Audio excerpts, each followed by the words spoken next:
Oke, jadi kita udah sering dengar ya apa itu komunikasi.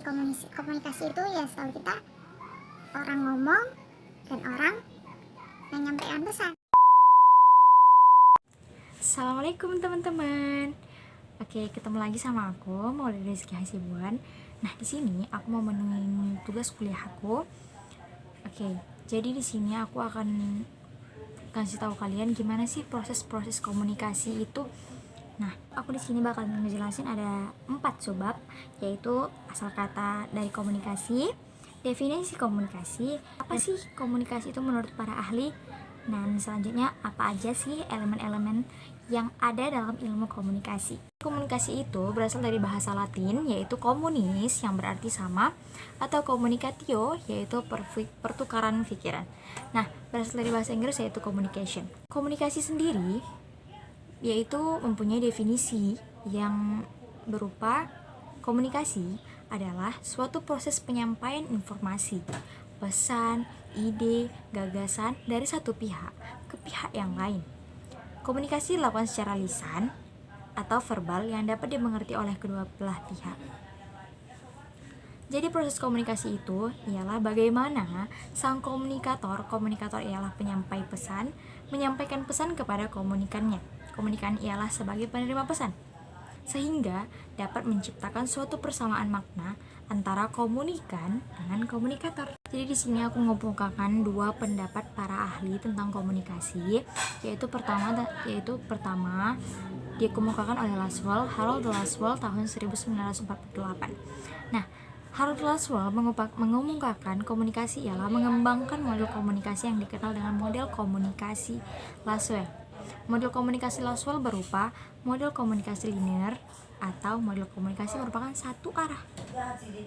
Proses komunikasi menurut Laswell dimulai dari pengiriman pesan, yaitu oleh sender yang menyampaikan pesan message melalui medium yang diterima oleh penerima pesan ataupun receiver, yang kemudian menciptakan umpan balik ataupun feedback yang diberikan penerima pesan kepada pengirim pesan. Selanjutnya yaitu dikemukakan oleh Wilbur Scrum tahun 1954. Proses komunikasi berlangsung secara 2 arah, baik pengirim pesan atau penerima pesan dapat berganti peran dalam mengirim dan menerima pesan. Nah, proses komunikasi menurut Scrum dimulai dari pengirim pesan, yaitu encoder yang mengirim pesan message kepada penerima pesan decoder, yang kemudian secara bergantian mengirim pesan kepada pengirim pesan pertama. Selanjutnya yaitu elemen-elemen dalam proses komunikasi. Yang pertama itu dari mulai sender yaitu pengirim. Selanjutnya akan terjadi proses encoding. Setelah proses encoding, maka digunakanlah channel atau media.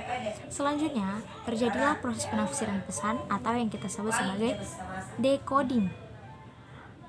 Nah, selanjutnya pesan diterima oleh receiver lalu diumpan balik kembali atau kita sebut feedback. Nah, begitu pun seterusnya.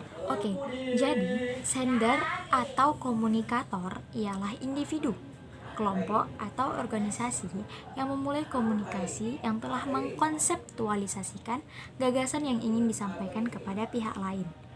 Pengirim ini merupakan pihak pertama yang bertanggung jawab atas keberhasilan penyampaian informasi.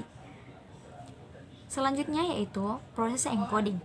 Proses encoding ialah proses pengubahan ide, pemikiran ataupun komponen pesan yang akan dikomunikasikan tersebut menjadi simbol, kata-kata, tindakan, diagram, gerakan tubuh, dan lain sebagainya.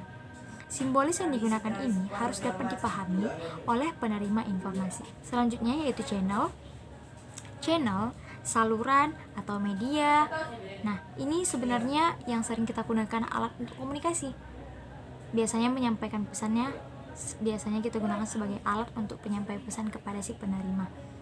Pemilihan media ini harus dilakukan dengan hati-hati agar pesan atau informasi yang akan disampaikan ini secara efektif akan dapat ditafsirkan dengan benar oleh penerima. Jadi nggak ada tuh yang namanya miskomunikasi ya. Oke, selanjutnya itu proses decoding.